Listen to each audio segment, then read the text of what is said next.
Muy bien, continuamos en este domingo la lectura del Evangelio de San Mateo y estamos todavía en el capítulo 21. El domingo pasado se leía la parábola de los dos hijos. No sé si recuerdan que a uno de los hijos, bueno, a los dos, al primero le dice el padre: ve a trabajar al campo, a mi campo. Él dice,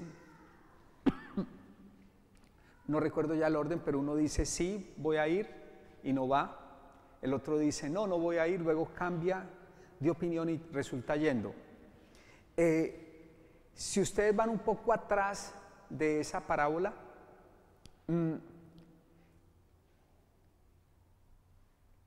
Jesús la dice, y por tanto también esta, a los sumos sacerdotes y a los ancianos del pueblo, porque ellos le hacen una pregunta a Jesús: ¿con qué autoridad haces lo que estás haciendo? ¿Y qué estaba haciendo él? Bueno, primero fue al templo, está en Jerusalén, va al templo y saca a todos los cambistas. Luego hace también curaciones. Entonces ellos le preguntan: ¿cuál es tu autoridad para hacer todo esto? Jesús les dice: yo les voy a hacer una pregunta, si me la responden, yo les respondo con qué autoridad lo hago. La pregunta es sencilla. El bautismo de Juan el Bautista era un bautismo que venía de Dios o de los hombres.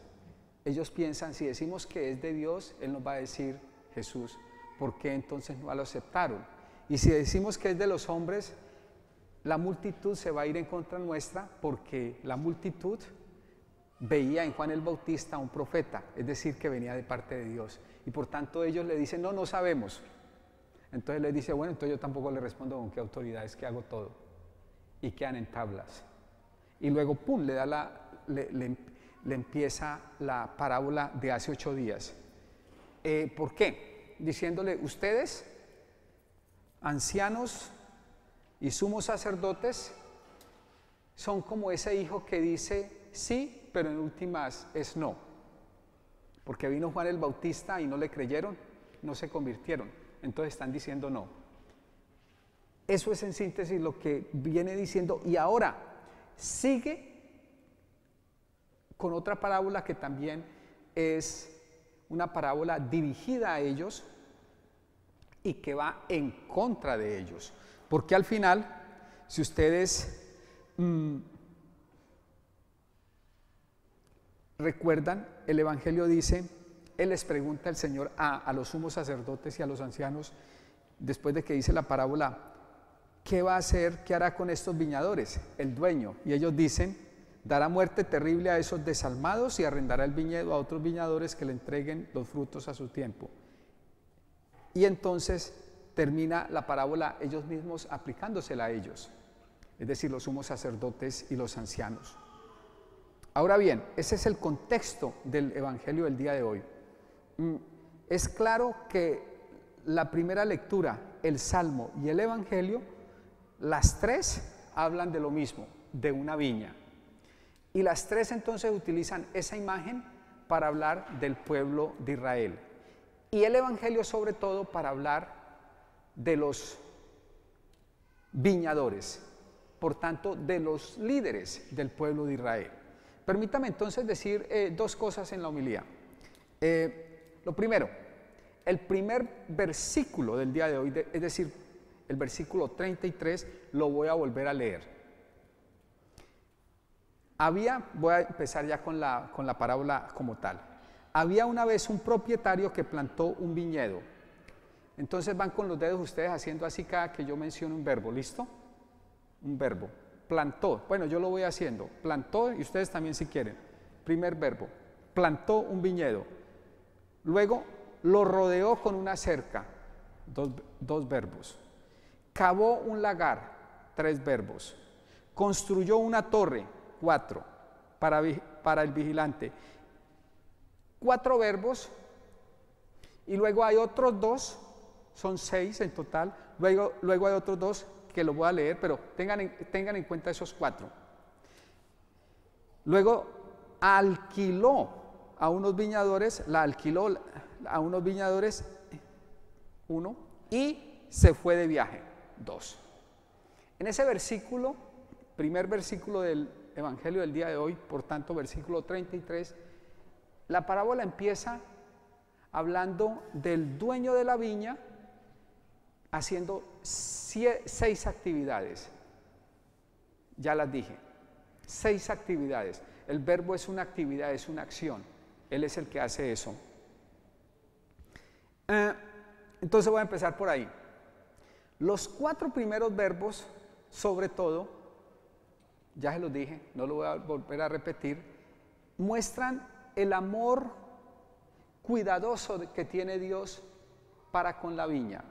De hecho, de manera similar, muy similar, la primera lectura, la del libro del profeta Isaías, describe algo que también hace el dueño de la viña, que en este caso también es Dios. Voy a volver a leer la primera lectura, que el profeta Isaías dice que es una canción propiamente. Mi amado tenía una viña en una ladera fértil. ¿Qué hace? Removió la tierra, pues para que la viña pueda hundir sus raíces. Remueve la tierra, quitó las piedras, limpia el terreno, plantó en ellas vides selectas. 3 verbos. Edificó en medio una torre, excavó un lagar. 5 verbos que muestran lo mismo que el Evangelio, que Dios tiene cuidado de su viña, que Dios trata con mucho cuidado su viña. Yo nunca fui cultivador, pero sí que sé que para cultivar y si se quiere recolectar, hay que tener cuidado con aquello que se cultiva. Hay que remover la tierra, hay que tener todo un proceso, o hay que hacer todo un proceso de mucho cuidado y mantenimiento para que la planta, cualquiera sea ella, dé un fruto bueno. Si no pasa eso, difícilmente la plantita dará fruto. Aunque yo no cultivo, con Sergio estamos intentando que los alrededores, diría yo, de la iglesia esté bien. Y lo primero es que haya agua, entonces el sistema de irrigación había que arreglarlo, porque no estaba funcionando. Si no hay agua, entonces si le dejamos a la naturaleza que riegue la planta, pues cada que llueva y uno no sabe cada cuánto va a llover, pues entonces a lo mejor la planta no tiene el verdor necesario y las flores no van a tener la lozanía y esplendor necesarios. Entonces hay que ayudarle regando. Y de hecho, hay cultivos que utilizan riego. Pero no solo eso, también hay que removerle la tierra, hay que hacer todo un proceso para que la planta esté bien y produzca fruto. Bueno, esa misma imagen es la que utiliza el profeta Isaías y Jesucristo en el Evangelio para hablar de nosotros como viña y de Dios como el dueño de la viña. Él hace que esa viña esté en una manera óptima para producir fruto. Y en la primera lectura, de hecho, hace una pregunta: ¿qué más pude? Es Dios hablando, ¿qué más pude hacer por mi viña que yo no lo hiciera? Entonces, todo lo ha hecho Dios para que haya fruto. Dios entonces muestra la parábola, es amor, es un amor que protege, prepara, acomoda todo y pone todas las predisposiciones para el bien de nosotros. Y sobre todo también Dios es el dueño de la viña. Para mí eso es bien importante, Él es el Señor de la viña. Luego, en el Evangelio, nos daremos cuenta que el problema de los asalariados o los viñadores es que se querían apropiar de la viña. Es decir, sin ser los dueños, querían tomar posesión de esa viña. El Evangelio lo dirá. Entonces, yo diría que el primer tema y lo primero que el Evangelio y la lectura de Isaías, la primera lectura, nos invitan a pensar y a meditar es en ese amor de Dios que está siempre allí cuidando para que nosotros estemos bien y demos fruto. Más adelantito diré cuál es el fruto que Dios quiere. Pero si eso podemos decir de Dios, tenemos que decir de nosotros los hombres que nosotros no respondemos a eso. Bueno, antes de eso, dos verbos que yo no mencioné, le dije ahorita los voy a mencionar. Dice el Evangelio que Dios la alquiló a unos viñadores y se fue de viaje. Esos dos verbos muestran cómo Dios confía en nosotros el cuidado de la viña, o confía a nosotros mejor el cuidado de la viña. Nosotros, aunque no somos los dueños, estamos alquilando la viña. Y podríamos decir que, entre otras cosas, esa viña también es la iglesia. Nosotros alquilamos la viña y el irse de viaje es que Él confía en el cuidado de esa viña a nosotros. Entonces la viña también es la iglesia. Y el cuidado de la viña, aunque Él es el que hizo todo para que dé fruto, el mantenimiento de esa viña, si ustedes quieren, depende de nosotros.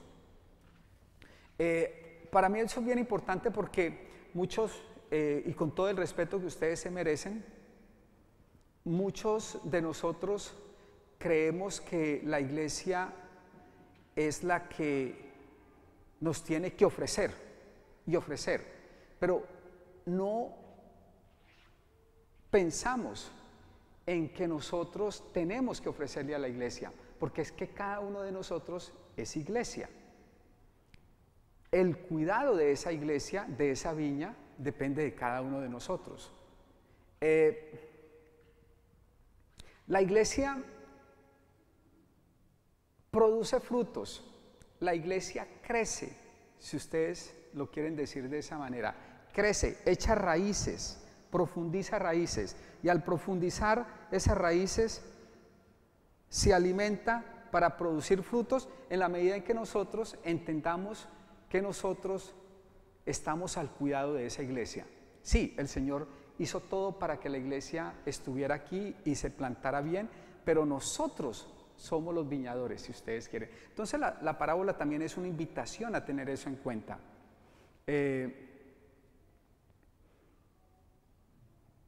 ¿Cuántos de ustedes, y solo lo digo rápidamente, como para invitarlos a que mediten en eso? Claro que lo pienso y digo, pues bueno, al menos sucede eso, pero ¿cuántos de ustedes solo vienen a la misa el domingo y luego vienen el próximo domingo? Algunos de ustedes dirán, bueno, pero al menos venimos el domingo, otros ni siquiera el domingo vienen, y pues razón tienen ustedes en decir eso si lo piensan. ¿Sí me hago entender? Yo lo iba a decir, pero inmediatamente pensé eso, pero no es suficiente, no es suficiente. Ahora vamos a empezar una educación religiosa y y que quede claro, lo voy a decir claramente, no es solo la comunidad hispana, también los americanos. Y yo me imagino que si estuviéramos en China, también los chinos serían igual, yo me imagino. O en Japón, me imagino. No cambia mucho, en Colombia tampoco cambia mucho, yo me imagino que en México no cambia mucho, la mayoría de ustedes son mexicanos, en Guatemala tampoco, es decir, como que es más o menos la condición humana. ¿Cuántos de nosotros, entonces, continúo con la condición humana, enviamos a los hijos a la catequesis como diciendo que la iglesia los prepare? De eso hablaba yo hace poco con alguien, con unos grupos y con unas personas, como si la preparación para la educación religiosa o la preparación para el sacramento de los hijos suyos recayera solo sobre la iglesia. Y cuando digo sobre la iglesia es sobre mí. Sí tienen razón, yo tengo esa obligación. Yo tengo que proveer el que sus hijos reciban esa educación aquí, y yo lo hago de mil amores, diríamos en Colombia. Pero esa educación no recae solo sobre mí, esa educación recae también sobre ustedes, es decir, ustedes tienen un compromiso. Cuando digo ustedes, papá y mamá está también obligado y obligada a educar a sus hijos en la fe. Es decir, ustedes son de alguna manera esos viñadores, ¿sí me hago entender? Tienen un compromiso, tienen que hacer algo. Y la pregunta es, ¿qué hacen? Algunos me decían, no, ellos llegan a dejar a los niños a la catequesis y se quedan en el carro, en el celular, los papás. Aún me dijeron, yo no sé, yo no he visto nada, yo no tengo ni idea. Me dijeron, yo no sé, yo repito lo que me dijeron. Y los invitan a hacer algo y no van. No van. Alguien dijo que no sé hace cuánto. Me imagino que fue el padre Gabriel, bueno, yo tampoco sé, también lo escuché. Como que intentaron que mientras los hijos estaban en catequesis, los papás fueran a recibir también catequesis. ¿Y qué pasó? No iban. Dijo que era obligatorio. Me dijeron también, yo la verdad no sé. Yo me reí y dije, bueno, pues no era tan obligatorio. Lo que quiero decir es que, y no me quiero volver un cura regañón, es que ustedes tienen una obligación. Ustedes son como los viñadores también. No solo soy yo, ustedes también. Ustedes también tienen que trabajar en esa viña. Y cuando digo trabajar en esa viña, la viña más cercana, si se puede decir, son sus propios hijos. ¿Qué les están enseñando a ustedes? ¿Cómo hacen para enseñarle? Mi trabajo sí es enseñarlo, pero ustedes tienen también que hacerlo. Ustedes adquirieron esa responsabilidad el día del bautismo de sus hijos. Y abrieron, me perdonan, la boca bien grande para decir sí. Después les leo cuando ustedes dijeron que sí. Ahí el sacerdote o el diácono les pregunta. Uno les pregunta, más o menos la frase es así: ¿están ustedes dispuestos, a los papás, a educar a este niño o esta niña en la fe cristiana, con el ejemplo, y usted, sí? Y a los padrinos le dicen, ¿están ustedes dispuestos a ayudar a los padres de él? Y ellos dicen también, sí. Nadie hace eso. Pero uno abre la boca, pues, bueno, uno no, ustedes abren la boca para, yo soy el que pregunto. Sí, ahí está. Yo no lo estoy diciendo mentiras, eso sí yo sé porque yo lo digo, cada que hago bautizos. Los últimos están acá, ¿dónde están, hola? Allá están atrás. ¿Recuerdan que les dije? ¿Sí recuerdan? Yo hago mucho énfasis en eso, porque es que ustedes lo dicen. Bueno, es responsabilidad de ustedes. Responsabilidad. Ustedes adquirieron un compromiso ante Dios en últimas, y muy poquitos lo hacen. Poquitos. No digo que nadie, muy poquitos. Bueno, el Evangelio de hoy me parece que está invitando a eso también. Esa necesidad que todos tenemos de trabajar en la viña. ¿Y cómo estamos trabajando en esa viña? La viña somos nosotros por un lado, pero la viña también son los otros, y tenemos que trabajar en esa viña, o la iglesia, si se quiere. ¿Y qué es lo que pasa? Que nosotros los seres humanos, como estos viñadores, no respondemos al amor de Dios. Entonces pidámosle al Señor que en esta Eucaristía, pidámosle que nosotros podamos trabajar en ese compromiso, trabajar en en entender el papel de Dios, que siempre está intentando llamarnos para producir frutos. Yo dije cuáles son los frutos. Rápidamente digo, los frutos son los frutos de la fe y de la obediencia a Dios. Esos son los frutos que Dios espera de nosotros. Y termino diciendo, si esos frutos se dieran, esta iglesia quedaría pequeñita para todos los hispanos que hay por acá. Yo siempre lo digo porque estoy convencido de ello. Claro que ahora con lo de la pandemia, pues no, pocos vienen, pero cuando se va la pandemia también pasa lo mismo. Pero bueno, pidámosle al Señor que nosotros los que estamos aquí podamos responder con fe y podamos responder con obediencia al llamado que el Señor nos hace cada día a trabajar en su viña y a responderle sí a Él, al amor de Él.